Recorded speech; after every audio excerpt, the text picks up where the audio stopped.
আজকের টপিকটা খুব ইন্টারেস্টিং ভাবে সাজিয়েছি, কারণ যাতে আপনাদের ভালো লাগে এবং ভালো লাগার মধ্যে দিয়ে ইংরেজি শিখতে পারি।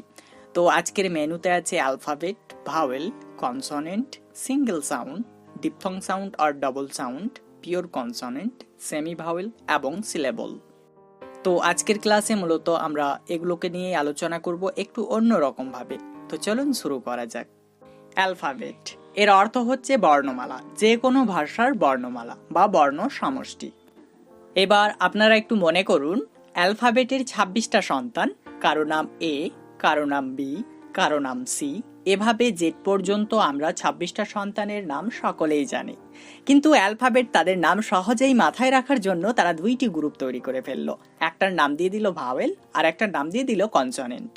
তারপর অ্যালফাবেট ঠিক করলো তাদের সবচেয়ে ক্ষমতাওয়ালা ৫জন সন্তানকে তারা ভাওয়েল গ্রুপে রাখবে। সেই ৫টা সন্তানের নাম কি? হ্যাঁ, এ, ই, আই ও ইউ। আর বাকি কমজোরি সন্তানগুলোকে তারা কনসোনেন্ট গ্রুপে রাখবে। তো দেখুন, সেই ২১টি কমজোরি সন্তানগুলোকে আমরা কনসোনেন্টের ঘরে দেখতে পাচ্ছি, আর ক্ষমতাওয়ালা সন্তানগুলোকে আমরা ভাওয়েলের গ্রুপে বা ঘরে দেখতে পাচ্ছি। তো এখানে ক্ষমতাওয়ালা কেন এই ৫টা সন্তান?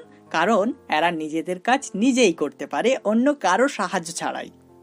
আর কনসোনেন্ট গ্রুপের সন্তানগুলো একটু কমজোরি, এরা আবার নিজেদের কাজ নিজে করতে পারে না, এরা ভাওয়েলের সাহায্য নিয়ে কাজটা করে নেয়।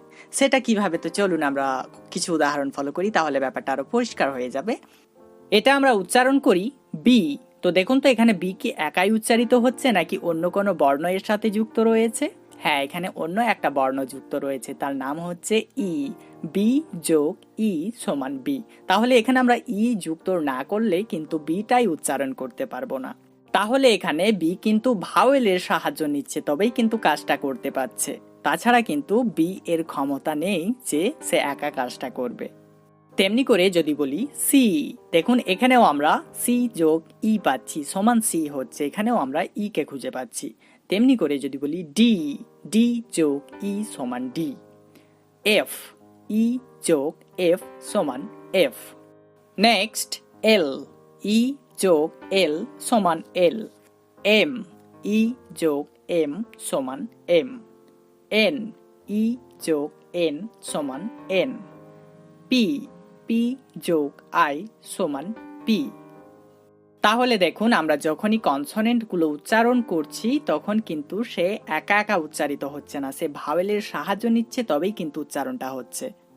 এবার আমরা ক্ষমতাওয়ালা সন্তানগুলোর একটু ক্ষমতা দেখব। এ, দেখুন তো এ এর মধ্যে কি কোনো বর্ণযুক্ত আছে? না, কোনো বর্ণযুক্ত নেই। তেমনি করে যদি বলি ই, ই এর সাথেও কোনো বর্ণ যুক্ত নেই। আই এর সাথেও কোনো বর্ণ যুক্ত নেই। এরা নিজে নিজেই কাজটা করতে পারছে, তাই এদেরকে ভাওয়েল বলা হচ্ছে। এবার যখন আপনাকে কেউ জিজ্ঞাসা করবে যে ভাওয়েল কাকে বলে, তখন আপনি বলে ফেলুন যেসব লেটার অন্য কোনো লেটারের সাহায্য ছাড়াই নিজে নিজে উচ্চারিত হতে পারে তাদেরকে ভাওয়েল বলে। আর যদি বলে কনসোনেন্ট কাকে বলে, তখন বলবেন যেসব লেটার নিজে নিজে উচ্চারিত হতে পারে না, ভাওয়েলের সাহায্য নিয়ে উচ্চারিত হয়, তাদের কনসোনেন্ট বলে। ভাওয়েল, এটার মধ্যে আমরা দুই রকমের সাউন্ড পেয়ে থাকি, একটা সিঙ্গেল সাউন্ড আর একটা ডিপথং বা ডবল সাউন্ড। ডিপথং বা ডবল সাউন্ড কখন তৈরি হয়? যখন দুইটা ভাওয়েল একত্রিত হয়ে যায় তখন কিন্তু ডিপথং বা ডবল সাউন্ড তৈরি করে। তো চলুন আমরা কিছু বাংলাতে উদাহরণ ফলো করি, তাহলে ইংরেজিটা বুঝতে আমাদের সুবিধা হবে। দেখুন আমাদের স্ক্রিনে 3টা বাংলা উদাহরণ চলে এসেছে ডিপথংয়ের, এই, আই, ওই। তো আরো একটু ভালোভাবে উদাহরণ দিলে আপনারা ভালোভাবে বুঝতে পারবেন। যদি বলি নেই, দেখুন তো এর সাথে কি খুঁজে পাচ্ছি? হ্যাঁ, আমরা এই কে খুঁজে পাচ্ছি, নেই, এই, দেখুন আমরা এই পাচ্ছি, তাহলে এটাই হচ্ছে ডিপথং সাউন্ড। খাই, খাই, আই, দেখুন এখানে আই খুঁজে পাচ্ছি, তার মানে এটাও হচ্ছে ডিপথং সাউন্ড। দই, ওই, দই, দেখুন এখানে আমরা ওই কে খুঁজে পাচ্ছি, তার মানে এটাও হচ্ছে ডিপথং সাউন্ড। তো এছাড়াও আমরা আরো বেশ কিছু ডিপথং সাউন্ড পাই, আউ, এও, ইয়া, এয়া, ওয়া। দেখুন আমাদের স্ক্রিনে একটা ইংরেজি ওয়ার্ড চলে এসেছে, এটা আমরা উচ্চারণ করি পেইন, পেইন। দেখুন এখানে আমরা এই সাউন্ড খুঁজে পাচ্ছি, তার মানে এটাতে ডিপথং সাউন্ড রয়েছে। এ এবং আই এই দুইটা হচ্ছে ডিপথং সাউন্ড, এই, পেইন। এবার যদি আমরা কনসোনেন্টের দিকে একটু যাই, তাহলে আমরা দুইটা ভাগ পাই, পিওর কনসোনেন্ট আর একটা হচ্ছে সেমি ভাওয়েল। তো আমরা দেখুন যে 19টি লেটার দেখতে পাচ্ছি, এগুলো হচ্ছে পিওর কনসোনেন্ট, আর সেমি ভাওয়েল হচ্ছে ডাব্লিউ এবং ওয়াই। এই ডাব্লু এবং ওয়াই ভাওয়েল হিসাবেও কাজ করতে পারে, আবার কনসোনেন্ট হিসাবেও কাজ করতে পারে, তাই এদেরকে বলা হয় অর্ধস্বর। তো এটা মাথায় রাখার জন্য শুধু আমাদেরকে একটা নিয়ম মাথায় রাখতে হবে, সেটা হচ্ছে শব্দের শুরুতে যখন ডাব্লু এবং ওয়াই বসে তখন তারা কনসোনেন্ট, কিন্তু শব্দের শেষে বা মাঝে এরা ভাওয়েল হিসাবে বসে। তো দেখুন আমাদের স্ক্রিনে কিছু উদাহরণও চলে এসেছে। এবার আপনারা একটু লক্ষ্য করুন যে উদাহরণগুলোতে আমরা শব্দের প্রথমে ডাব্লু এবং ওয়াইকে পাচ্ছি সেগুলো কনসোনেন্ট হিসাবে, আর যেগুলো আমরা শব্দের শেষে এবং মাঝে পাচ্ছি সেগুলো হচ্ছে ভাওয়েল হিসাবে। ওকে ফাইন, এবার আসুন আমরা সিলেবল নিয়ে আলোচনা করব, বাংলায় যেটাকে আমরা বলি অক্ষর। তো অক্ষর জিনিসটা কি, তো চলুন আমরা জেনে নিই। একটি শব্দের যতটুকু ধ্বনি একবারে বা এক ঝোঁকে উচ্চারিত হয় তাই হলো অক্ষর। কি বললাম, আরো একবার জেনে নিই চলুন। একটি শব্দের যতটুকু ধ্বনি একবারে বা এক ঝোঁকে উচ্চারিত হয় তাই হলো অক্ষর। তো চলুন আমরা বাংলাতে কিছু উদাহরণ ফলো করি যাতে আমাদের ইংরেজিটাও বুঝতে সুবিধা হয়। দেখুন আমাদের স্ক্রিনে একটা উদাহরণ চলে এসেছে। দেখুন তো এই শব্দটা আমরা কয় ঝোঁকে উচ্চারণ করি? মা। দেখুন এক ঝোঁকেই উচ্চারণ করছি মা। তাহলে আমরা সহজেই বুঝতে পারছি এটা একটা এক অক্ষর বিশিষ্ট শব্দ। আমরা কিন্তু ম আ করে বলছি না, মা এক ঝোঁকেই বলছি। কিন্তু যদি বলি মামা, তাহলে দেখুন তো এটা কয় ঝোঁকে উচ্চারণ করছি? হ্যাঁ, আমরা দুই ঝোঁকে উচ্চারণ করছি মা মা, তার মানে এটা দুই অক্ষর বিশিষ্ট একটা শব্দ। এবার যদি আমি বলি মামার, মা মার, তাহলে দেখুন তো এটা আমরা কয় ঝোঁকে উচ্চারণ করছি? হ্যাঁ, এটাও আমরা দুই ঝোঁকে উচ্চারণ করছি মা মার, তার মানে এটাও হচ্ছে দুই অক্ষর বিশিষ্ট একটা শব্দ। কিন্তু এবার যদি আমি বলে দিই মামারা, তাহলে দেখুন তো এটা আমরা কয় ঝোঁকে উচ্চারণ করতে পারি ছোট ছোট করে? হ্যাঁ, আমরা তিন ঝোঁকে উচ্চারণ করতে পারি মা মা রা, মা মা রা, তার মানে এটা তিন অক্ষর বিশিষ্ট একটা শব্দ। তার মানে এটাতে কয়টা অক্ষর রয়েছে? হ্যাঁ, তিনটা অক্ষর রয়েছে। তো আশা করি এতটা বোঝা গিয়েছে। তো চলুন আমরা ইংরেজিতেও কিছু উদাহরণ ফলো করব। দেখুন আমাদের স্ক্রিনে তিনটা উদাহরণ চলে এসেছে, ক্যাট, ফ্যাট, ম্যান। তো দেখুন তো এখানে আমরা কয় ঝোঁকে উচ্চারণ করলাম শব্দগুলোকে? হ্যাঁ, আমরা এক ঝোঁকে উচ্চারণ করে ফেলেছি ক্যাট, ফ্যাট, ম্যান। তার মানে এগুলো ওয়ান সিলেবল বিশিষ্ট এক একটা শব্দ।